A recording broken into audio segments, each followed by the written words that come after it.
Argentina had 9 shots on target. Cape Verde had 2, and Argentina almost lost. Let that sentence sit for a second, because it tells you everything. Welcome back to World Goals. Today we're unpacking how the world champions nearly collapsed, the stat that nobody's talking about, and what this result actually means for Argentina's World Cup. On paper, this looked comfortable. Argentina dominated possession, created chance after chance, and Lionel Messi, because of course it was Messi, broke the deadlock on 29 minutes. Clinical, inevitable, the kind of goal that makes you think, right, this is done and let's go home early. And for large parts of the first half, Argentina did look like the champions they are. 9 shots on target across the whole match. 9. Cape Verde managed 2. By every conventional metric, Argentina were in control. But here's the thing about control. It can be an illusion, because football doesn't care about your shot tally if you can't protect a lead. At 59 minutes, Duarte equalized for Cape Verde. One of their 2 shots on target, 1 chance, 1 goal. Suddenly, the most decorated squad at this tournament was level with a nation of 500,000 people, and the Argentine fans inside Hard Rock Stadium, who'd come expecting a cruise, started to feel something they hadn't felt in a while.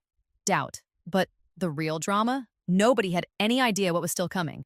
Argentina pushed, pressed, and eventually Lisandro Martinez grabbed what looked like the winner deep into stoppage time.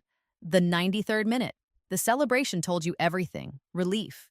Pure, desperate relief. Not joy. Relief. That's a red flag right there. Champions don't celebrate like that when they beat smaller nations. They celebrate like that when they've survived. And then, somehow, it got worse. Because in the 102nd minute of extra time, Sidney Lopez Cabral equalized again. 2-2. Extra time wasn't enough. Argentina had thrown away the lead twice, against a side ranked nowhere near them, with a fraction of the resources playing in front of a crowd that was largely hostile. And here's the brutal truth about what that moment revealed. Argentina's defensive structure was fragile. The composure that defined their 2022 World Cup run looked genuinely absent. Every time they thought it was done, Cape Verde found a way back in. That is not a coincidence. That is a tactical problem. And it begs the question, is this squad actually as dangerous as their reputation suggests?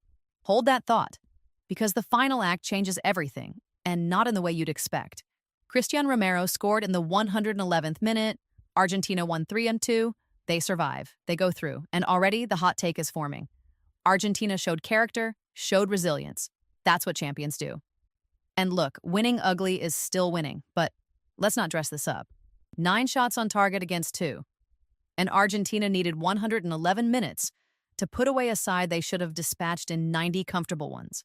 The shot dominance actually makes it worse. It means Argentina created enough to win by 3 or 4 and still nearly went out. The efficiency was broken. The defensive concentration was broken. And mentally, conceding in the 102nd minute after celebrating a 93 RD minute winner, that is a psychological gut punch that lingers. The next opponents in this draw will have watched every second of this. They'll know that Argentina can be rattled. They'll know the backline can be exposed in transition. They'll know that if you stay in the game long enough, doubt creeps in. Messi is still brilliant. The talent is still there. But this was not the performance of a team ready to win a World Cup. This was a warning. And whether Argentina listened to it, that's the real story of this tournament. So here's the debate. Is Argentina a genuine World Cup contender? Or are they one bad day from going home? Drop your take in the comments, share this with someone who still thinks Argentina are unbeatable, and subscribe to World Goals for daily World Cup 2026 breakdowns.